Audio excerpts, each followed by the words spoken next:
Hey everybody, welcome in Star Wars Galaxy of Heroes day by day. I'm starting here today because it's like midnight and I want to go to bed. So I figured I'll do this and do the free-to-play video in the morning. I did see, first right off the bat, I'm watching the news about the Lord Vader Lightspeed bundle, which of course you've known about, and maybe it's happened by the time you're watching this video already, but for me, just saw about it. It's whatever. First of all, I want to give you my impressions of, hey, there's Crosshair. I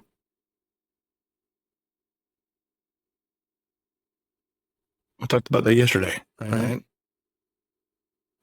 And we have Padawan, Obi-Wan, accelerated. Okay, I think everybody pretty much knows what's going on. Jar Jar in the journey guide, I guess. Oppo, hey, he's finally in Chromium shipments. But Andor, I finished episodes 10, 11, and 12 today. And I'm not really sure how to talk about it. It's an interesting show, right? It's an interesting show, for sure. For me, episodes 1, 2, and 3, I was like, what's happening? Because you don't really know why he's stealing the TIE Avenger. You don't really understand why he's on the planet and why he has to stay there for so long. Because I don't think they knew what to do with him in those first couple of episodes. And that was my big criticism. That was what I felt held episode 1, 2, and 3 back. I'm like, I don't understand this. It's just like a lot of talking. I understand that Mon and Luthen are not the ones to push the action. It's Cassian. And so I was okay with the wedding. The whole wedding thing was fine. I just did not understand why they had to put Cassian on that planet for an episode and a half or whatever it was. And then the whole other thing you have is what's happening with the other survivors of Ferrix on that planet when the Imperials come to check to see if they're legal or not. And that I kind of understood. Everybody wants to know what's happening with the other people that survives. We want to know what's happening with the major players, Cassian and Mon and Luthen. And the parts with Mon and Luthen I didn't have a problem with. And the stuff with Bix and Brossel and Will I didn't have a problem with. The thing that I had a problem with was Cassian. Because it just felt like dysfunctional. And so that was why it's kind of meh. And then we got into 4, 5, and 6. And I was very critical of 4, 5, and 6. I'm like, guys, if you want to stop watching, I totally get it. And for me to fully explain how I feel about this, I may have to get a little too personal for me. More personal than I've ever been before. And so in 4, 5, and 6, you have Cassian Cassian and Bix living on Coruscant in the safe house. You have where you have Luthen enlisting Cassian to go to Gorman to see what's going on there. You have the you have the arc with Willem where he's with Saw and Saw is like you basically understand why Saw ends up in the place that he does in Rogue One, because he's taking in this gas that's making him go crazy. And I think that was some important back dialogue we had. We didn't really have a whole lot of Mon in that. And largely it was just Cassian going to... It was Cassian going to... It was the whole thing with Gorman, with Cyril and Dedra and the Gorman front and Cassian going to Gorman. And and then you have Val and Sidra driving the revolt. And you have Luthen and Kalea trying to remove this listening device from the guy's art. And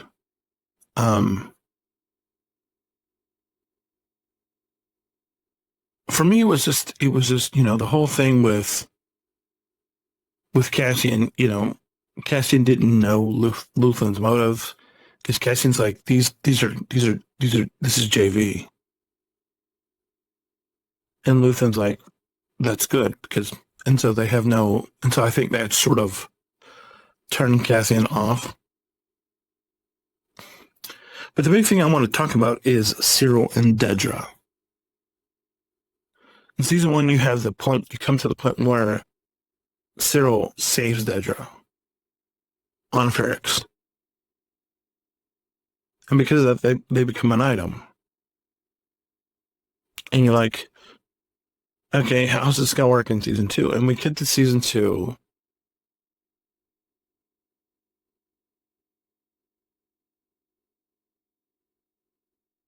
And you come to figure out that Dedra is just using him. That Dedra is all about her career, because that's how she's known. She's been locked, all she's known is the Empire. And so her whole life is trying to catch access and just do what she's been told. And so Cyril infiltrates the Gorman front. She finds out what's going on in the Gorman front. He gets to go back to Coruscant to report in and tell Dedra exactly what he saw. Dedra's like, okay. And Cyril's like, okay, so can we do the thing? And by the thing, I mean, come on. The thing is what every guy wants, And Dedra's like, you got an hour. Before they have to put back on their, fix everything up and get ready for his mom to come over. And then pretty much right after that, he's going to go back to Gorman. And so you can just see in that whole arc that he's just totally emasculated.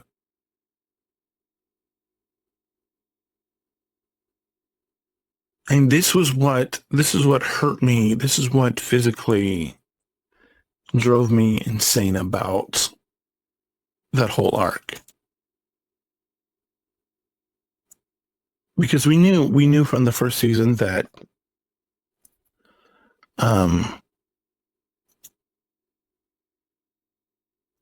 Cyril was very scared.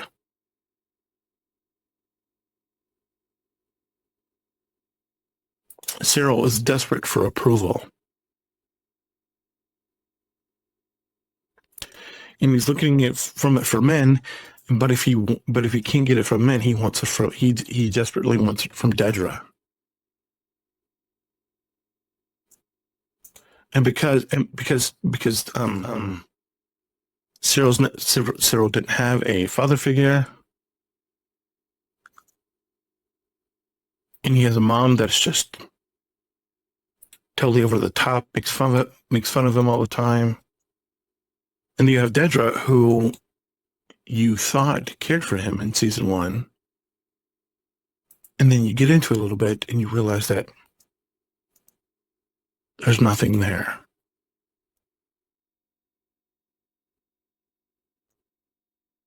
All he is a pawn to her.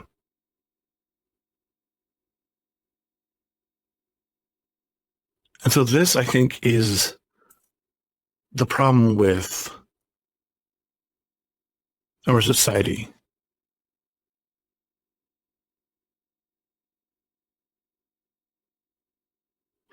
This hits very close to home.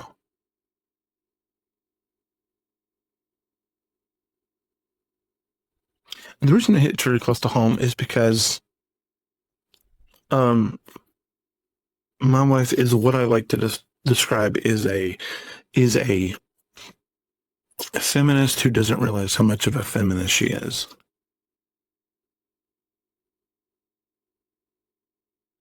There was a thing I saw on social media not long ago that said something to the effect of, the problem with our culture today is, due to women working and wanting achievement, there's not as many children being birthed. And basically that's why we're dying as a culture. And I told it to my wife, and she's like, I totally agree.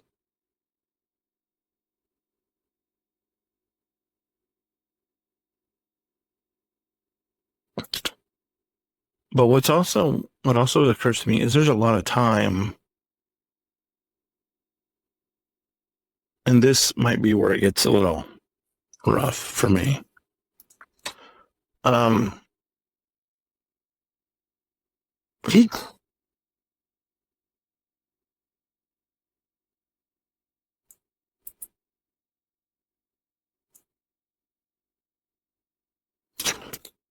You know, I'll go in to talk to her whenever. And she'll sit there and talk for an hour and a half.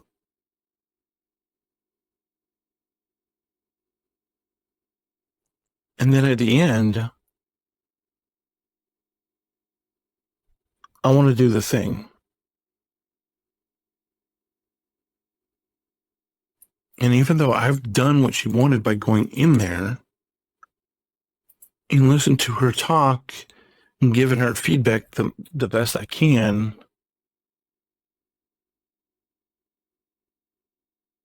somehow now the fact that I'm in there, I'm a bother.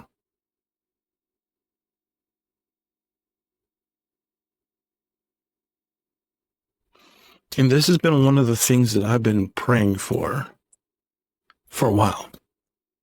On the Daily Show, on the free-to-play show yesterday, I went into just everything that's been happening and everything that I've been praying for. But this is one thing that I haven't reached yet.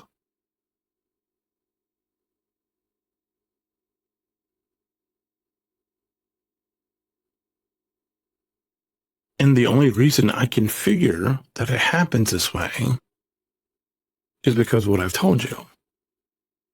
She's a feminist that doesn't realize how much of a feminist she is, because in her mind, she has a half, in my opinion, she has a half-baked version of what that is. And with that half, that's true, but because it's not the whole definition, it ends up being a lie and it ends up being false.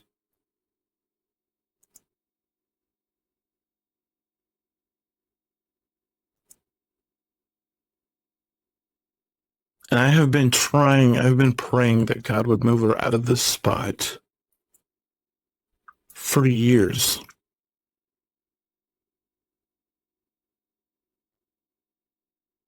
And as of yet, it's not happened yet.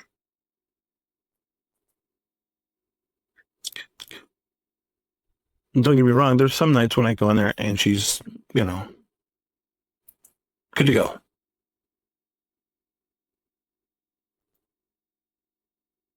Okay.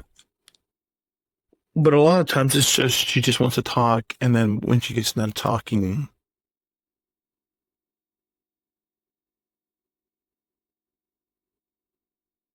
she doesn't have time. Wow. I didn't realize it was already in.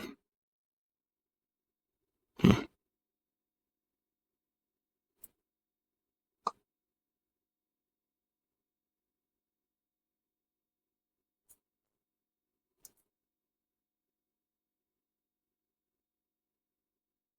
And so that's my big problem. That's where I come to feel what Sarah was feeling. No, I did have a dad, but he's passed on.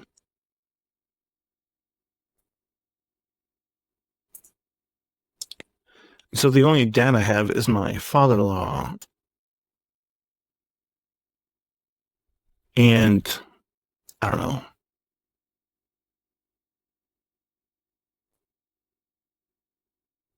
It's different. So essentially, I don't have a dad. And so everything that I'm figuring out by living or by thinking through stuff or by the podcast show that I listen to or by church or trial and error.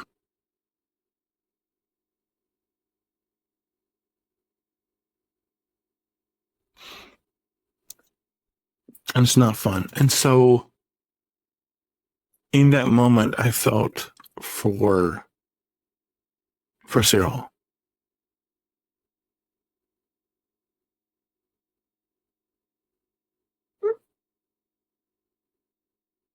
And, that and the whole thing with the car in my front, I was like, I'm not having fun with this show.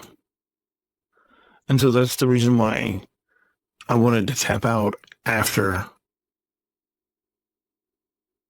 I said, well, if you want to tap out after episode 6, I totally understand. And I wanted to too.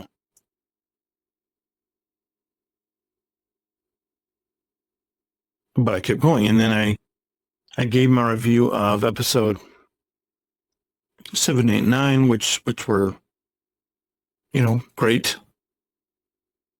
They were great. I told you that. And then that brings us to 10, 11, and 12.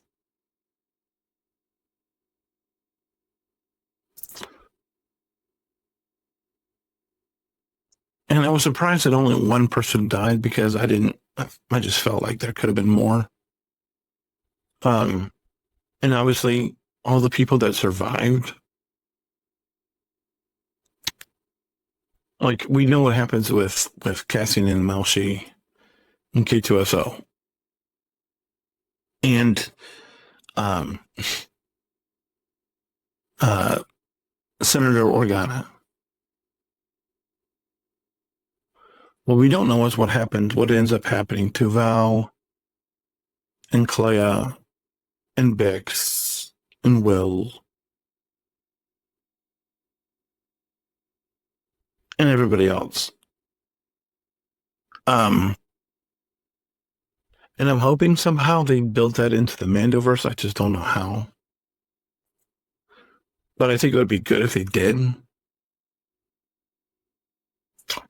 But do I know if they will? No.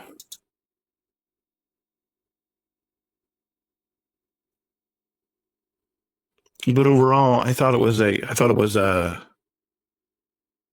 really good series. I posted my review of it and I said that it started slow, it builds slowly, and then just when you want to quit, it turns and leaves you with a lot to think about, because it does. Because it leads you directly into the events of Rogue One, which leads directly into the events of A New Hope.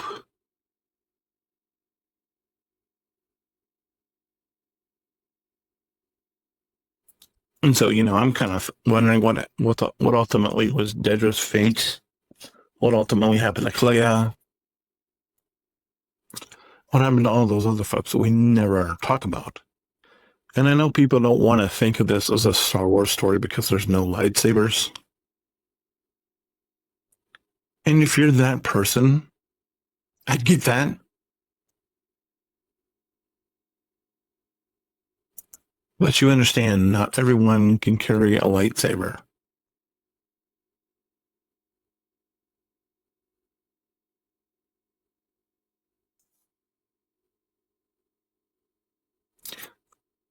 And I think that that's one of the things that have hurt this franchise the most. I mean, the writing on it, clearly better than we've seen since Andor Season 1. Clearly. Now, obviously, I don't know what the ratings are because the show just came out yesterday. I watched it this morning. I don't know what the ratings are going to say, but if it's not, if it doesn't have ratings that are much better than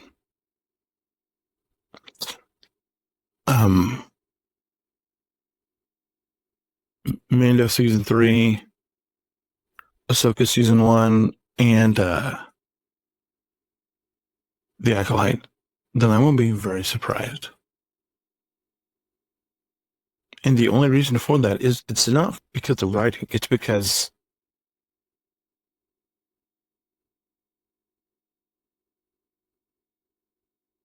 I don't know. In theory's fine with not watching Andor. He doesn't have to. I understand why he doesn't. I'm not gonna beat him over the head for that.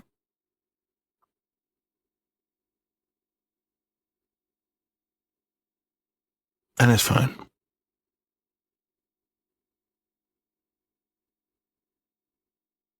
Anyway, guys, that was just my raw theory about that was how I felt about everything that happened in season 2 of Andor. I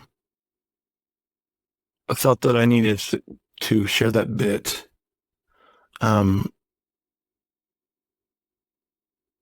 Because it's a problem that I have and that probably a lot of other guys have. And I'm not necessarily okay with it. And I'm working to correct that issue in my life.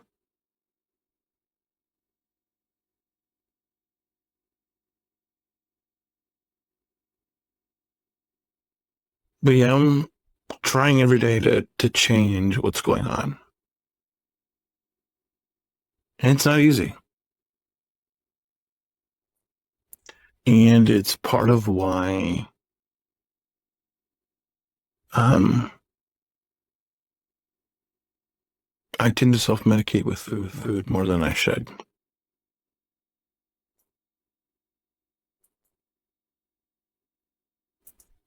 And it's frustrating.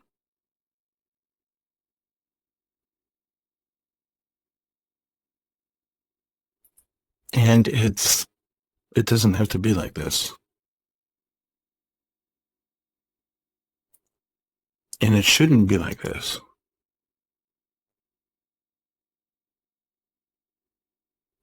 And the place where I am is I don't know how to make my wife see things how I see them.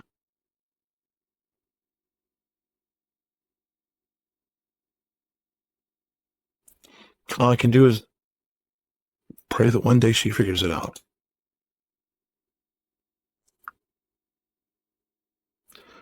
But that's where I am.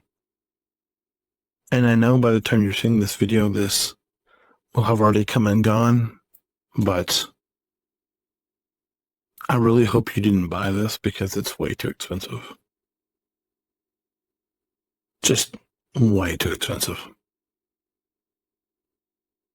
And I feel the same way about this and this and this and this, in case you're wondering.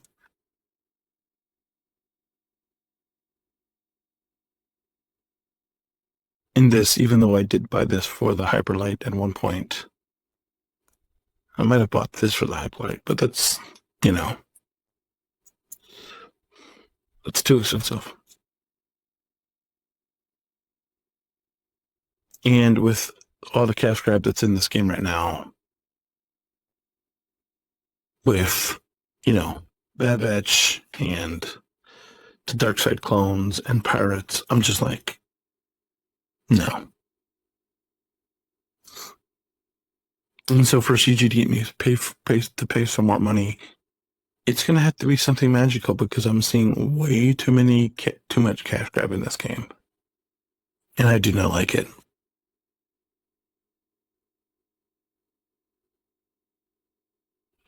And so if you're looking for the next bundle I'm going to buy, it's going to have to be, maybe this and like a really reasonable price, because that's not reasonable. That's like, no. Anyway, that's all I got for today. I know you're going to see this after all the Lord Vader stuff has happened, and I apologize for that, but by the time you're seeing this, I'm on vacation, so it is what it is. Anyway, thank you so much for being here. I appreciate all your time. Appreciate all of you. God bless. Hold the line. And remember, rebellions are built on hope. Bye.